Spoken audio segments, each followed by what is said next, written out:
प्यारे विद्यार्थियों, पिछले वीडियो में हमने पढ़ा था सीसा संचयक सेल और मरकरी सेल। देखो, आपको बताया था कि प्राथमिक सेल दो थे अपने सिलेबस में, शुष्क सेल और दूसरा था मरकरी सेल।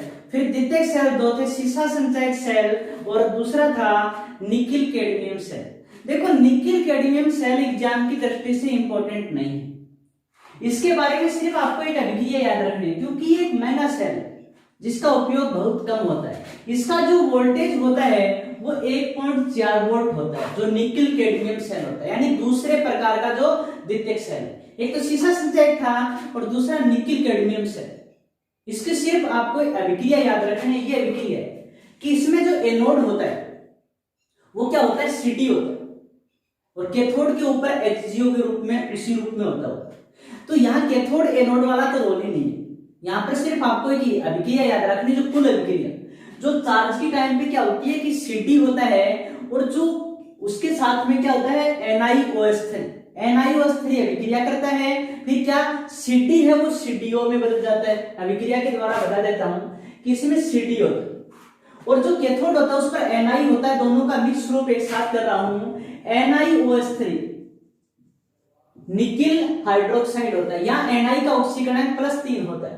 अब क्या होता है, जब हम इसको डिस्चार्ज करते हैं, डिस्चार्ज कब होता है, जब इससे हम क्या लेते हैं, धारा लेते हैं। यानी धारा कब ली जाती है, जब इसको डिस्चार्ज किया जाता है।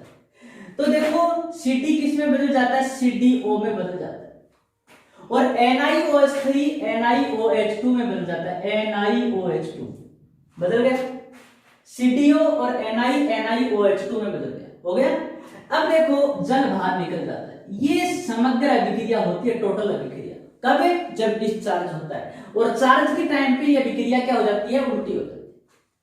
तो ज्यादा इंपॉर्टेंट नहीं है। इंपॉर्टेंट कौन है, शुष्क सेल है, मरकरी सेल है, सीसा संचयक सेल है, और सबसे इंपॉर्टेंट है अपना ईंधन सेल। कौन है, सबसे इंपॉर्टेंट है ईंधन सेल। तो ईंधन सेल को ध्यान से देखिए। ईंधन सेल क्या होता है, कई बुकों में लिखा हुआ मिलता है कि वे सेल जो ईंधन ऊर्जा को रासायनिक ऊर्जा में बदलते हैं। देखो, ये परिभाषा वैसे उचित नहीं मानी जाती, क्योंकि अपने को लास्ट में रासायनिक ऊर्जा से भी विद्युत ऊर्जा प्राप्त की जाती है। तो इस परिभाषा को हम ये कह सकते हैं कि वे सेल जो ईंधन ऊर्जा को, यानी ईंधनों की जो रासायनिक ऊर्जा, ऐसे कहें हम। देखो, ईंधन ऊर्जा रासायनिक में बदलेगी, फिर रासायनिक कहां बदलेगी, जाकर के विद्युत ऊर्जा में। तो इस परिभाषा को ऐसे लिख सकते हैं कि वे सेल जो ईंधनों की रासायनिक ऊर्जा को विद्युत ऊर्जा में बदलते हैं, यानी ईंधन ऊर्जा को रासायनिक ऊर्जा में बदलेगी, और रासायनिक ऊर्जा विद्युत में बदलेगी। तो परिभाषा क्या होगी अपनी, कि वे सेल जो ईंधनों की रासायनिक ऊर्जा को विद्युत ऊर्जा में बदलते हैं, ईंधन सेल कहलाते हैं, फ्यूल सेल कहलाते हैं। इनको कौन से सेल बोलते हैं, फ्यूल सेल, ईंधन सेल है। ठीक है। अब देखो, यहां अपना उदाहरण है H2O2 सेल। कौन सा उदाहरण है, H2O2 cell. Hydrogen oxygen cell बोलते हैं। देखो, ईंधन सेल भी कई प्रकार के होते हैं। सबसे उपयुक्त जो सेल होता है ईंधन सेल में, वो H2O2 सेल लिया जाता है, जो सबसे ज्यादा उपयोग में होता है। तो अपने सिलेबस में ईंधन सेल में भी कौन है, ईंधन सेल का नाम है कि चित्र बनाइए, तो भी आप H2O2 सेल का ही बनाओ। इसमें क्या होता है, इसमें एक प्रकोष्ठ होता है जो आपको डायग्राम में दिखाई दे रहा है। डायग्राम में जो दिख रहा है, ऐसा इसमें एक प्रकोष्ठ होता है। ये प्रकोष्ठ प्लेटिनम ब्लैक से लेपित, पिट्टी ब्लैक से लेपित 2 कार्बन इलेक्ट्रोड, यानी यहां पर तो कार्बन ही लिखूं क्योंकि 2 कार्बन इलेक्ट्रोड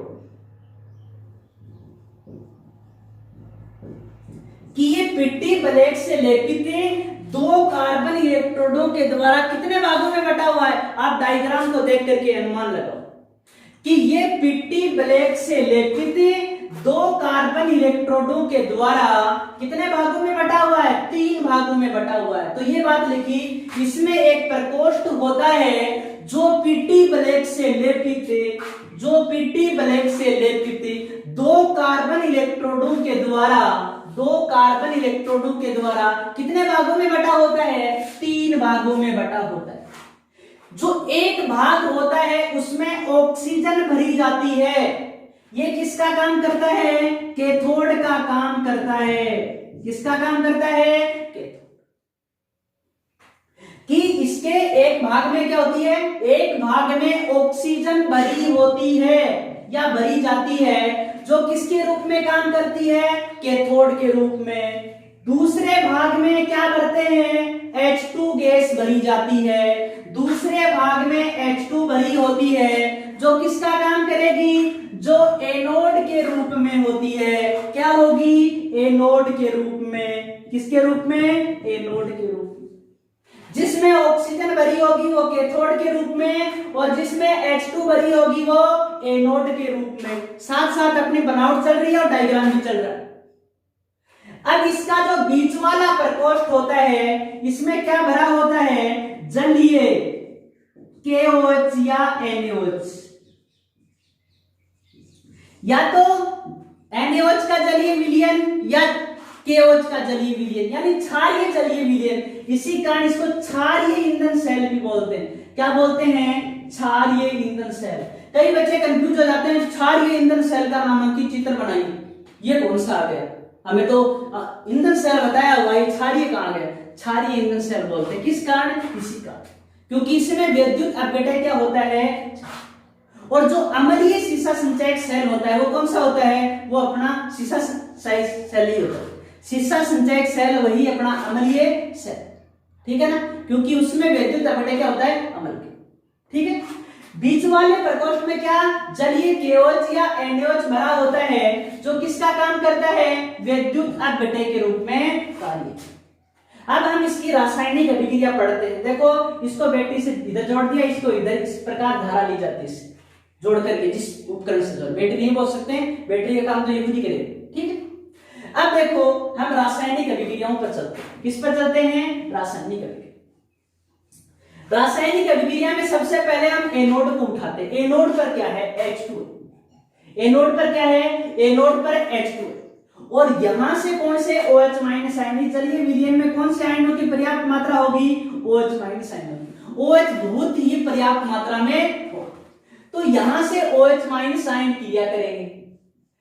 अब देखो यहां OH और H आपस में क्रिया करके क्या बना लेंगे, पानी बना लेंगे। क्या बना लेंगे, H2O का निर्माण करेंगे। इसके OH माइनस के इलेक्ट्रॉन बाहर निकलेंगे, क्योंकि ये इलेक्ट्रॉन त्यागेगा तब जाकर के होगा।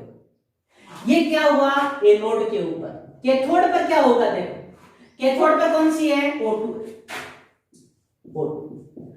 जो ये इलेक्ट्रॉन यहां ग्रहण हुए, यहां इनका त्याग होगा। जल है, यहां भी वापिस जल लेना पड़ेगा।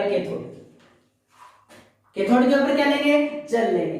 तो जो O2 है ये जाकर के वापिस जो अपने ये OH आयन है, ये वापिस अपने को प्राप्त हो जाए। अब देखो इनको आपस में मैच करते हैं। जैसे मान लो एक OH से तो H2 प्लस O2, यहां से H2O कैंसिल हो गया, तो बताओ अभिक्रिया आगे हुई नहीं। जैसे OH से OH कैंसिल हो जाएगा, H2O से H2O कैंसिल हो जाएगा, और इलेक्ट्रॉन से इलेक्ट्रॉन, यानी H2 प्लस O2 बच जाएगा। तो इस तरह से नहीं, यानी यहां जल बढ़ेंगे दुगुने। कितने बढ़ेंगे, दुगुने जल बढ़ाने पड़ेंगे। तो यहां जल बढ़ाएंगे तो यहां देखो H कितने, 4, तो यानी हमें 4H ले लिया, तो यहां 4 इलेक्ट्रॉन ले लिया, क्योंकि देखो एक H2 तो इससे कट ही जाएगा। अब देखो क्या प्रोसीजर होगी, ये प्रोसीजर सीधी हो गई। यहां पर कितने हो गए, H के 4 OH, H संतुलित नहीं हुआ।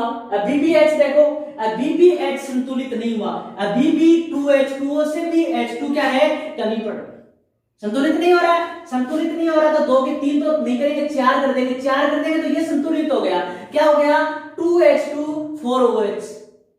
अब देखो इसके संगत अभिक्रिया को काटने के लिए ये भी 4 से नीचे वाली सिस्टम को क्या कि 4 इलेक्ट्रॉन आ जाए, तो ये 4, यहां पर कितने आ गए, 2, क्योंकि हाइड्रोजन, और यहां पर वापिस से 4। ओके भाई, क्यों, क्योंकि OH को अपने को काटना, तो 4 OH ये और 4 OH ये है, तो 4 OH से 4 OH कैंसिल हो गया। 4H2O से यहां 2H2O बच गया, 4 इलेक्ट्रॉन से 4 इलेक्ट्रॉन कैंसिल, यानी 2H2O2 और क्या आ गया, 2H2, यानी हाइड्रोजन और ऑक्सीजन आपस में संयोग किया और जल। तो देखो ये संतुलन की प्रक्रिया थोड़ी टफ पड़ रही है, तो आप डायरेक्ट अभिक्रिया को याद रख लेना, डायरेक्ट याद रख लेना, यानी 2H2 लेने हैं। कोई गलती कर दोगे तो अभिक्रिया गलत हो जाएगी, क्योंकि ज्यादातर यही पूछता है ईंधन सेल का नामांकित चित्र तथा रासायनिक अभिक्रिया लिखिए। तो वहां हम संतुलित करने के लिए करेंगे तो वहां गलती होने की संभावनाएं बढ़ जाती हैं। तो वहां क्या काम करोगे, आप अभिक्रिया को डायरेक्ट याद रखोगे कि H2 के कितने लिए जाते हैं, 2 लिए जाते हैं और ऑक्सीजन 1 लिया जाता है। अब H2 2 लेंगे और 4 H2O बढ़ेंगे, क्या बनेंगे, 4 H2, क्योंकि साथ में क्या है, OH है। देखो इस प्रोसीजर से अपना लेना, यहाँ 2H2 लिया है, यहाँ OH माइनस लिया है, तो H को संतुलित करने के लिए अपने आप ही 4 आ गए, तो यहाँ 4 इलेक्ट्रॉन निकल गए। अब O2 के साथ में इससे आधे यहाँ पर, क्योंकि बराबर तो ले ही नहीं सकते, बराबर लेते तो कट जाएंगे, इससे आधे ले लिए, यहाँ 4 है तो यहाँ 2 ले लिए, 2 ले लिए, ये इलेक्ट्रॉन वापस ग्रहण होंगे, 4OH माइनस बन जाएगा, 4OH से 4OH, 4 इलेक्ट्रॉन से 4 इलेक्ट्रॉन, 2H2O से 4H2O, तो आ गया 2H2 प्लस O2 2H2। अब देखो गुण क्या है, इसमें हाइड्रोजन के स्थान पर हम मेथेनॉल और मेथेन का भी दहन कर सकते हैं। यहां तो हाइड्रोजन जल रहा है, हाइड्रोजन के स्थान पर हमें मेथेनॉल भी जला सकते हैं और मेथेन को भी जला सकते हैं, ठीक है। और क्या होता है कि इसके द्वारा अंतरिक्ष में हम क्या प्राप्त करते हैं, विद्युत ऊर्जा प्राप्त करते हैं। अंतरिक्ष यात्री क्या होते हैं, देखो ये सेल हमें ऊर्जा तो देता ही है अंतरिक्ष में, साथ में क्या होता है कि H2 और O2 के संयोग से जो H2O बनता है, ये एक बार जलवाष्प के रूप में बनता है। किसके रूप में बनता है, जलवाष्प के रूप में, और इसी जलवाष्प को ठंडा करके जो अंतरिक्ष यात्री होते हैं वो पेयजल प्राप्त करते हैं। क्या करते हैं, इसी जलवाष्प को ठंडा करके जो अंतरिक्ष यात्री होते हैं वो पेयजल प्राप्त करते हैं, यानी पीने का पानी, वहां कोई मटका नहीं ले जाते, वहां कोई पानी की केन नहीं जाती है, क्या करते हैं, ये ईंधन सेल से क्या निकलती है, जलवाष्प निकलती है, किसे, H2O2 के संयोग से, उसी जलवाष्प को वो ठंडा करते हैं, कोई संघनित्र होता है वहां पर, संघनित्र के द्वारा से कोई उपकरण होता है संघनित्र, वो ले जाते हैं साथ में, उसके द्वारा इसको क्या कर लेते हैं, ठंडा कर लेते हैं और पीने का पानी वहां ही प्राप्त करते हैं, यानी हमें ऊर्जा भी प्राप्त हो गई और पीने का पानी, दोनों लाभ मिल रहा है इससे। इससे कोई प्रदूषण नहीं होता है, बताओ प्रदूषण कैसे, 2H2 प्लस O2, ये तो ईंधन के रूप में मिल गई, ऊर्जा मिल गई, और जो H2O निकला ये पीने के पानी में काम आ गया, यानी कोई अपशिष्ट पदार्थ नहीं बचा है, यानी ये प्रदूषण रहित होता है। इसकी कैपेसिटी ज्यादा होती है, देखो बाकी जो सेल होते हैं वो 40% ही काम करते हैं, यानी उनकी जो दक्षता होती है, क्या होती है, उनकी जो दक्षता, पावर से मानो उनका पावर 40% ही काम करता है, जबकि इसका पावर कितना करता है, 60 से 70% काम करता है। ये ऊर्जा का कभी कभी पूछ लेता है, ये ऊर्जा का नवीनीकरण स्रोत, यहां दोनों पॉइंटों से क्वेश्चन उठाता है कि ईंधन सेल ऊर्जा का नवीनीकरण स्रोत है या ईंधन सेल सर्वश्रेष्ठ है, क्यों, ये पूछता है। सर्वश्रेष्ठ है या ऊर्जा का नवीनीकरण स्रोत है या प्रदूषण रहित होता है, इन दोनों का एक मिक्स रूप बताता हूं आपको, वैसे अलग अलग ही बता दूंगा। आपको ये पूछे कि ये ऊर्जा का नवीनीकरण स्रोत है, तो हम क्या कहेंगे कि इनमें लगातार ईंधन की पूर्ति करने पर, लगातार ईंधन देने पर इससे हम लगातार ऊर्जा प्राप्त कर सकते हैं, इसी कारण इसको क्या बोलते हैं, ऊर्जा का नवीनीकरण स्रोत है। इसमें कोई अपशिष्ट पदार्थ नहीं बनता है, अतः यह प्रदूषण रहित होता है और इसकी दक्षता सबसे अधिक या उच्च होती है। ये 3 पॉइंट आपको लिखने हैं, कब लिखने, जब क्वेश्चन आ जाए ईंधन सेल अन्य सेलों से सर्वश्रेष्ठ है, इसकी दक्षता ज्यादा होती है, ऊर्जा का नवीनीकरण स्रोत है, प्रदूषण रहित होता है। क्यों है ऊर्जा का नवीनीकरण, लगातार ईंधन की पूर्ति करने पर इनसे लगातार ऊर्जा प्राप्त कर सकते हैं। प्रदूषण रहित क्यों हुआ कि इसमें कोई अपशिष्ट पदार्थ नहीं बनता है, दक्षता इसकी, ठीक है। आज के लिए इतना काफी है, मिलते हैं अगले वीडियो में। अतः आज वीडियो को ज्यादा से ज्यादा लाइक करें, शेयर करें तथा चैनल को सब्सक्राइब करें।